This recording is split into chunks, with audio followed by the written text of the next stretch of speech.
की उपलब्धि भी है। ये अंधेरे में है क्या? काफी सवाल यहाँ पर शुरू होता है। पहली बात, मैं कौन हूँ?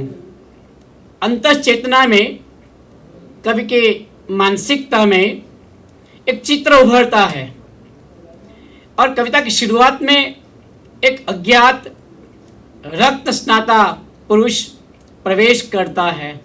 उनके पैरों की आवाज़ सुनाई पड़ती है, लेकिन वो पहचान नहीं सकता वो अज्ञात पुरुष है कौन।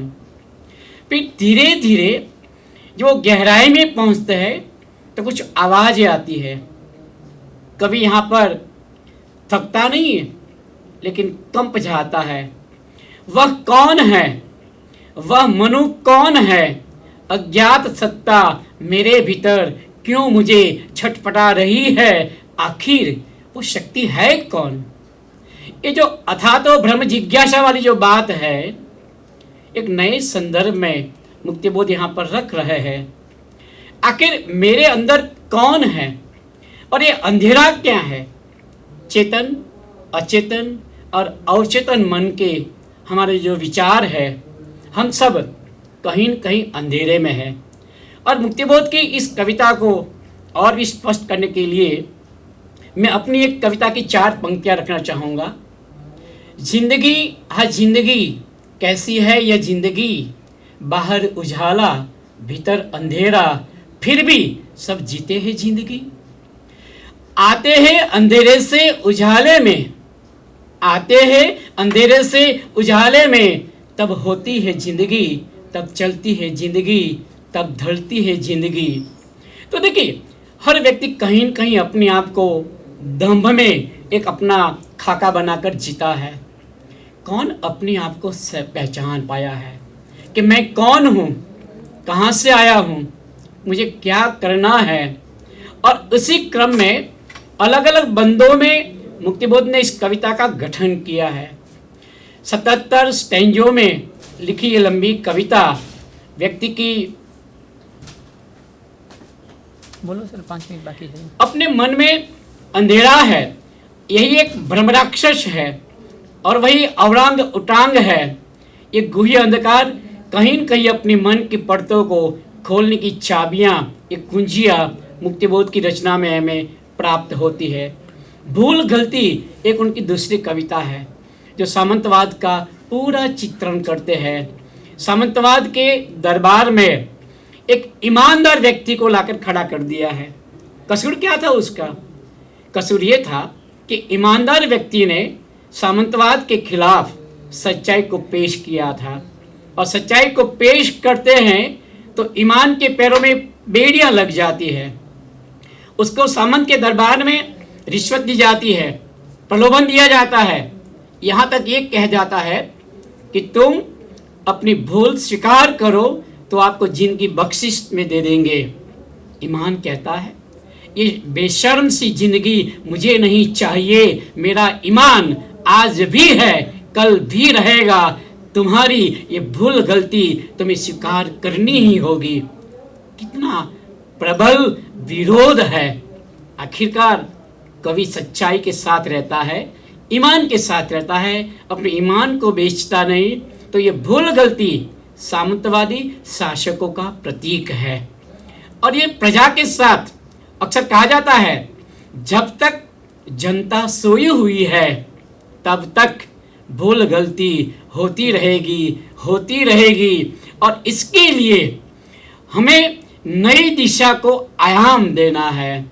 और इसलिए कहा है कि जो गुहांधकार में पड़े हुए लोग हैं, जो थोड़ी थोड़ी बातों के लिए, अपने स्वार्थ के लिए उन भीड़ में मिल जाते हैं, उन लोगों को औरंग उटांग कहा है, जो हमारे पूर्वजों का प्रतीक है। और उनकी बाल की बात करते हुए उनके ख्याल की बात करते हैं। और ये शब्द जो है, शब्द कवि के हैं, आत्ममंथन के हैं, आत्मचिंतन के हैं। इसलिए शब्द में, बाल में और खाल में फर्क होना चाहिए। और इसी आधार पर जब हम ब्रह्मराक्षस की बात करते हैं तो अक्सर वो बावड़ी में क्यों घुस गया है, क्यों बाहर नहीं आना चाहता, कि वो अपनी मस्ती में रहना चाहता है। अक्सर कहा गया है कि मानव शरीर में श्वास है, मन है, चित्त है, बुद्धि है, स्मृति है, अहंकार है और इन सब से परे आत्मा है। तो मुक्ति बोध कहीं न कहीं अपने अंतर्विरोधों से बाहर आना चाहता है, लेकिन बाहर आने के लिए बड़ा परिश्रम करना पड़ता है, बड़ी साधना करनी पड़ती है। और ये साधना का शब्द एक शिल्प को लेकर कभी फैंटेसी से, कभी प्रतीक से, कभी बिंब से, कभी बावड़ी से, कभी पीपल के पेड़ से, कभी सूरज से, कभी चांद से, कभी डूबते हुए चांद से, कभी पूंजीवाद से, कभी जनता से, कभी बुरगुज से, कभी किले, कभी सिपा सलाहकार, कभी मेजर, कभी ब्रिगेडियर, कितनी कितनी जो यात्रा की है।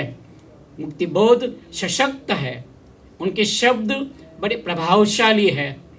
सामान्य पाठक या श्रोता उनके पास जाने से डरते हैं। डरने का वजूद न होना है।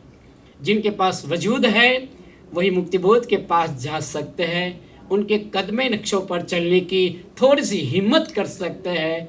और यही जब रावण की बात करते हैं, त्रेतायु का पात्र है, लेकिन मुक्तिबोध ने वर्तमान जीवन में लाकर खड़ा कर दिया है और उसको एक प्रतीक दिया है कि जो शासक है वो लकड़ी का बना हुआ रावण है और उस रावण को हर साल जलाना पड़ता है, क्योंकि सत्ता के नाम पर वो रावण के 10 सर्व हो जाते हैं।